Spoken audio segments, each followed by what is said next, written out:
광개토 대왕비 신민연조의 재발견. 한동안 사라진 줄 알았던 일본의 임나 일본부가 최근 일본의 교과서에 다시 실렸다고 한다. 꺼도 꺼지지 않을 것 같은 그 잔불이 지금 큰 불로 태어나고 있다. 임나 일본부의 핵심 신민연조, 그 실체를 지금부터 알아보고자 한다. 임나 일본부 주장의 핵심은 바로 광개토 대왕비의 비문 중 신민연에 일어난 사건을 주된 근거로 내세우고 있다. 바로 이 문장. 왜가 신민연에 와서 바다를 건너 백제와 신라를 깨뜨렸다. 그리고 신민으로 삼았다. 라는 문장이다. 이것이 왜가 한반도 남부를 장악해서 임나 일본부를 설치하고 다스렸다는 임나 일본부설의 가장 큰 근거이자 핵심이다. 그러나 1980년대 학자 이진희에 의해 비문 글자가 석회칠로 조작됐음이 밝혀졌다. 그 중에서도 바다 해자는 가장 변조가 확실한 글자로 최근 새로 발견된 탁본에서 전혀 다른 글자의 형태가 나타났다.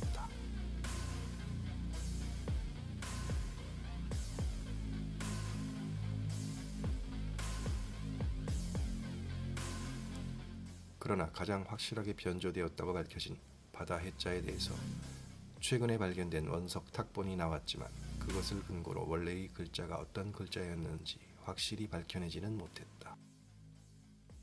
그래서 오늘 그 바다 해자의 원래 글자를 밝히고자 한다. 이 글자는 신민연조의 내용을 180도 바꿀 수 있는 핵심 글자이다. 판독 결과에 따라서 일본의 임나 일본부 논리는 근거를 완전히 잃게 될 수도 있다. 먼저 이해를 돕기 위해 그동안 비석의 탁본 역사에 대해 간단히 살펴보자.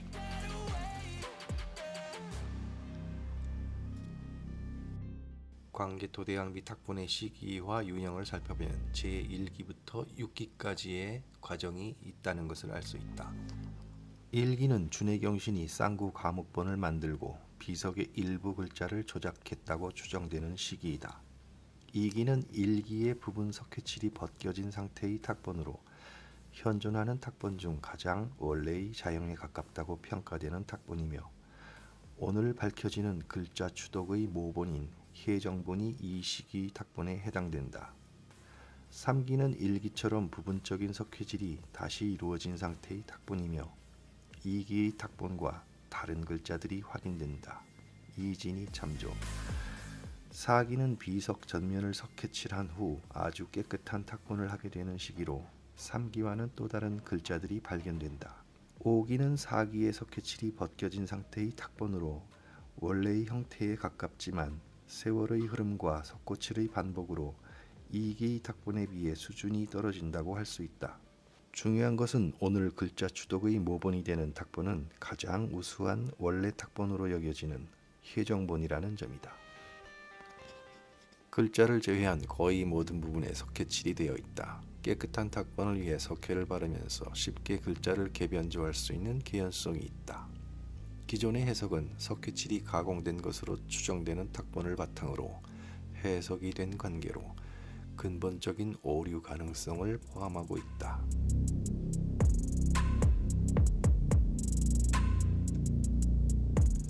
필자는 근래에 중국에서 새로 발견된 탁본, 석회칠이 벗겨진 상태로 추정되는 탁본 6점과 해정본을 모본으로 재해석을 시도하여 기존 학자들이 주장하는 해자 부분을 매나 사등이 아닌 다른 글자로 추독해 보았다.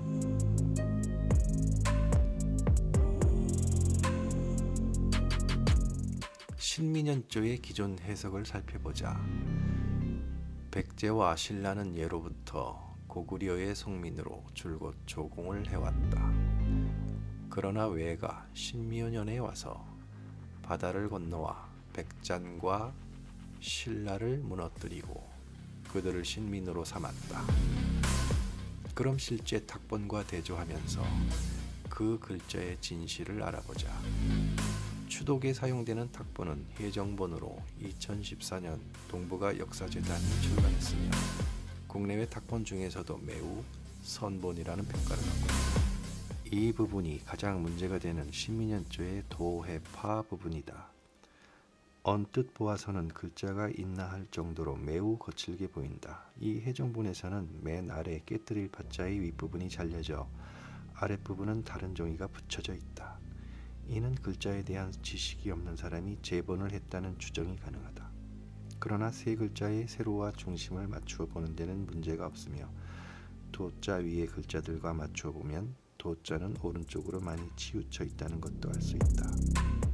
광개토대왕비는 특이하게도 글자의 열 사이에 개선을 그어 글자를 정돈 배치했다.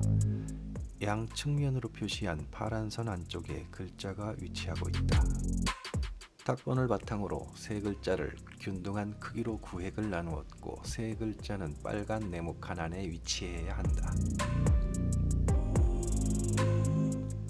식별이 가능한 위의 도자와 아래의 파자 두 글자를 색칠해서 드러나게 했다. 가운데의 글자는 이 빨간 선 사각 안에 들어오는 게 정상이다. 과연 이 가운데에 들어올 글자는 어떤 글자인가? 글자 추독의 시간입니다. 기존 일본의 학자들이 주장하는 바다 해자가 아닌 여러분 각자의 생각으로 글자를 추정해 보시기 바랍니다. 석고가 벗어진 해정본이나 수목본에서는 바다해의 삼수변이 들어가는 자리는 없다고 했습니다. 생각해 두셨다면 먼저 일본이 위작한 바다해를 대조해 보겠습니다. 준해경신의 쌍구 과목본에서 추출한 바다해자를 대입해 보면 전혀 맞지 않음을 알 수 있다. 해정본과 사각 라인을 맞추려면 그림처럼 글자를 늘려야 한다. 바다해는 삼수변이 왼쪽의 개선을 벗어나므로 이 자리에는 확실히 들어갈 수 없는 글자로 확인된다.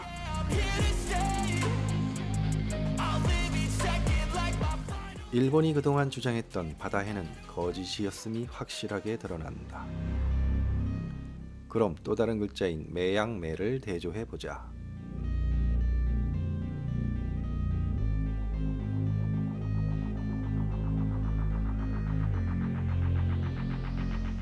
역시 어울리지 않는다. 글자의 아래쪽이 비게 되므로 적당한 글자는 아니다. 이번에는 매양매를 아래로 넓혀서 배치해 보겠습니다.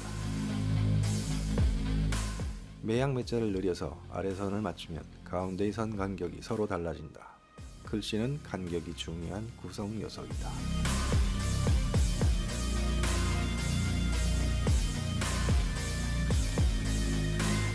그럼 먼저 공개에 앞서 준해경신의 쌍구 과목본에서 실제로 바다해의 위치를 확인해 보겠습니다.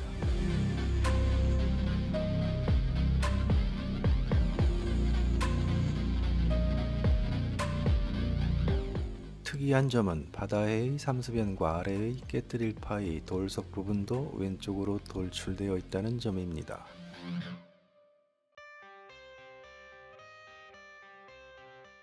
그렇다면 실제 탁본상의 깨뜨릴 파의 위치는 어떤지 확인해보자. 사용된 원석 탁본은 임기중의 저서에 수록된 중국의 신발견 6종 원석 탁본의 하나이다.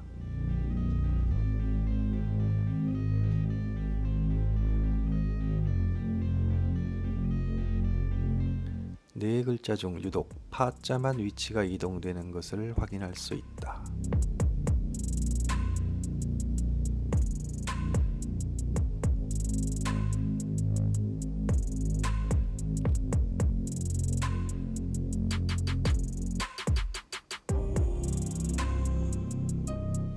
위 바다해의 불균형을 아래의 글자가 보완하는 듯한 느낌을 갖게 된다.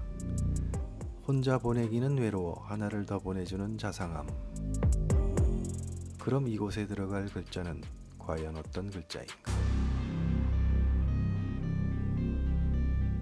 공개합니다.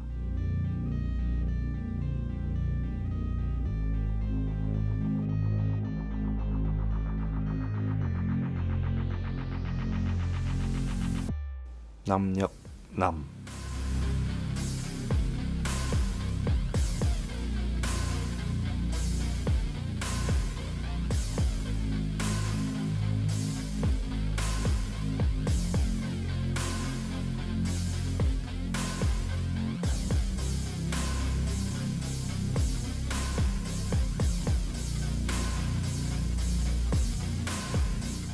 공감하십니까? 비슷한 시기 한나라 을령비의 남, 한시대 장천비의 남, 구탁본 고구려 호태양비. 비문 내에는 추가로 2개의 남자가 존재하는데 특이하게도 가운데 내부의 가로획이 모두 3개이다. 이를 적용하면 다음과 같다. 맨 아래 획이 메어진 부분은 석고 잔여물이 남아있다고 추정된다.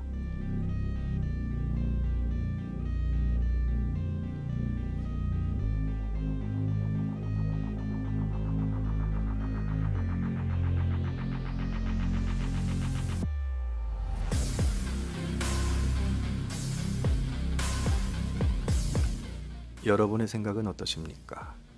누구는 석회를 발라 전혀 다른 글자를 만들어 역사를 만들기도 하는데 우리는 눈으로 확인되는 글자를 발견한 이상 더 이상 주장을 하매 머뭇거릴 이유가 없다. 그럼 바다 해자가 아닌 남역 남자가 들어가면 해석이 어떻게 달라지는지 알아보자. 백제와 신라는 예로부터 우리의 속민으로 줄곧 조공을 해왔다. 그러나 외가 10여 년에 침입해와서 바다를 건너와 백잔과 신라를 무너뜨리고 그들을 신민으로 삼았다. 백제와 신라는 예로부터 우리의 속민으로 줄곧 조공을 해왔다. 그러나 외가 10여 년에 침입해와서 노략질을 하니 남쪽으로 건너가 백잔과 외적과 신라를 무너뜨리고 그들을 다시 신민으로 삼았다. 이 비는 고구려 광개토대왕의 비석이지 일본 천황의 비가 아니다. 따라서 일본의 활약상을 왕의 비문에 할애할 아무런 이유는 없다. 주어는 반드시 고구려가 되어야 한다. 외가 남쪽으로 물을 건너가면 어디가 나오는가? 바닷물이나 오키나와가 나온다.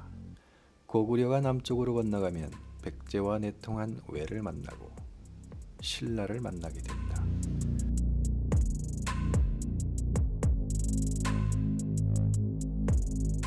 일본이 남역남자를 도려내고 석회를 발라 바다해를 넣은 이유를 알 수 있다. 당시 만주와 한반도를 손에 넣고 싶었던 일본은 비문 조작을 통해 과거의 외가 이미 한반도와 대륙에 진출했었으니 지금 다시 찾는 것이라는 근거가 필요했던 것이다. 일본의 빌드업은 결국 성공했던 것이다. 이어서 남역남자를 넣었을 때 문장이 성립되는가를 알아보고자 한다. 웨이 신묘년내 도해파 백잔 신라. 웨이 신묘년내 도남파 백잔 신라. 도남 월북 월남하다. 담이나 철조망을 넘어 북쪽이나 남쪽으로 가다. 도북 도남하다. 강이나 바다를 건너 북쪽이나 남쪽으로 가다. 빈 곳에 알맞는 단어는 무엇일까? 외가 신묘년에 침입해오니 고구려는 남으로 물을 건너 백제 누구누구 신라를 평정하고 신민으로 삼았다. 이후 전개되는 내용에서 백제와 화통한 무리가 답이한다. 맹자에 따르면 인을 해치는 것을 적이라 이루고 의를 해치는 것을 잔이라 이른다 했다. 이는 능비문에서 고구려에 대적하는 공동 악역으로 등장하는 양대 세력을 외적과 백잔으로 각각 폄훼시켜 호칭한 것과 무관하지 않다. 백잔과 신라는 예로부터 고구려의 속민으로 조공을 해왔다. 그러나 외가 신묘년에 노략질해오니 백제와 연합하여 도발하니 남쪽으로 물을 건너 백제, 외적, 신라를 부수고 다시 그들을 신민으로 삼았다.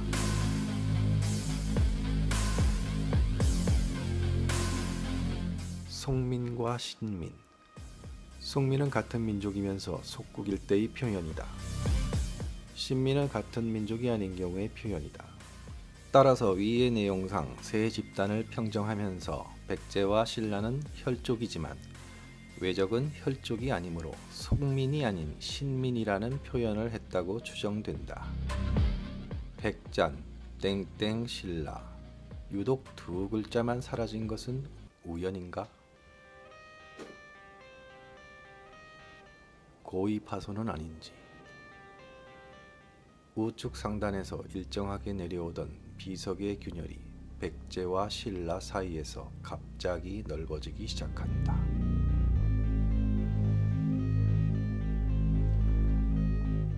해자에 해당하는 부분이 다른 글자들과 확연히 다르게 파여 있는 듯한 것처럼 보인다. 기존의 글자를 도려내고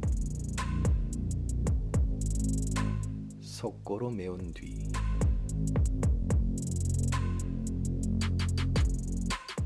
필요한 글자를 넣고 내용상 불리한 아래의 두 글자는 삭제했을 것이라는 합리적인 의심을 하게 된다.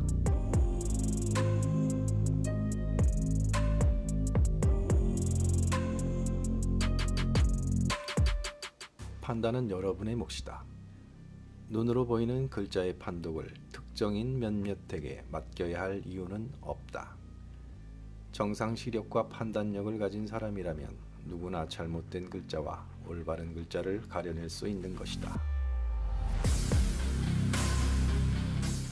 과거 석고로 만든 글자로 한반도 남부를 지배했었다는 사람들이 있었는데 지금 원래의 글자를 보고도 주장하지 못하는 사람들이 된다면 후세의 웃음거리가 될 것이다.